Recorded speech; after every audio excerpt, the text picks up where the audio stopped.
Cinema മേഖലയിൽ വനിതകൾ നേരിടുന്ന ദുരനുഭവങ്ങളെക്കുറിച്ച് പഠിച്ച ജസ്റ്റിസ് കെ ഹേമ കമ്മിറ്റി സമർപ്പിച്ച റിപ്പോർട്ട് ഇന്ന് പുറത്തുവിടും. എന്നാൽ കമ്മിറ്റിയിലെ വിവാദമായേക്കാവുന്ന പ്രസക്ത ഭാഗങ്ങളെല്ലാം ഒഴിവാക്കിയാകും റിപ്പോർട്ട് പുറത്തുവിടുക. സമൂഹത്തിൽ നിന്നുള്ള നിരന്തരമായ ആവശ്യമുണ്ടായിട്ടും പുറത്തുവിടാതിരുന്ന റിപ്പോർട്ട് വിവരാവകാശ രേഖ പ്രകാരമാണ് 5 വർഷത്തിനു ശേഷം വെളിച്ചം കാണാൻ ഒരുങ്ങുന്നത്. അതും പ്രധാനപ്പെട്ട പല ഭാഗങ്ങളും ഒഴിവാക്കിയ ശേഷം.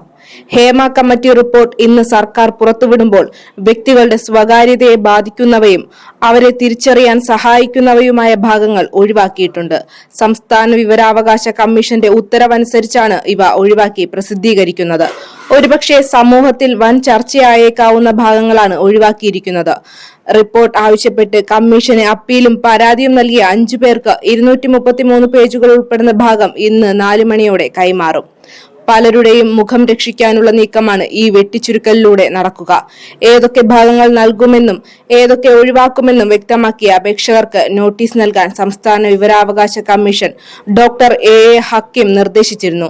ഇതനുസരിച്ച് 82 പേജുകളും വിവിധ പേജുകളിലായി 115 ഖണ്ഡികകളും ചില വരികളും ഒഴിവാക്കുന്നതായി റിപ്പോർട്ട് ആവശ്യപ്പെട്ട 5 പേരെയും സാംസ്കാരിക വകുപ്പിലെ വിവരാവകാശ ഓഫീസർ അറിയിച്ചു. തുടർന്ന് 5 പേരും റിപ്പോർട്ടിന്റെ പകർപ്പിനുള്ള തുകയായ 699 രൂപ വീതം ട്രഷറിയിൽ അടച്ചിട്ടുണ്ട്. വിഘ്നേശ്വര ചാരിറ്റബിൾ ട്രസ്റ്റ് ആശ്രയ സമ്മാന പെരുമഴ സീസൺ 2 എന്ന പദ്ധതിയുമായി നിങ്ങളുടെ മുന്നിൽ എത്തി നിൽക്കുകയാണ്. ഈ പദ്ധതിയുടെ ഉദ്ദേശം മറ്റൊന്നുമല്ല, നിർധരരായ രോഗികളെ സഹായിക്കുവാനും വീടില്ലാത്തവർക്ക് വീട് വെച്ച് നൽകുവാനും മറ്റു കാരുണ്യ പ്രവർത്തനത്തിനും വേണ്ടിയാണ് ഈ ഒരു പദ്ധതി നിങ്ങളുടെ മുന്നിൽ എത്തിയിരിക്കുന്നത്.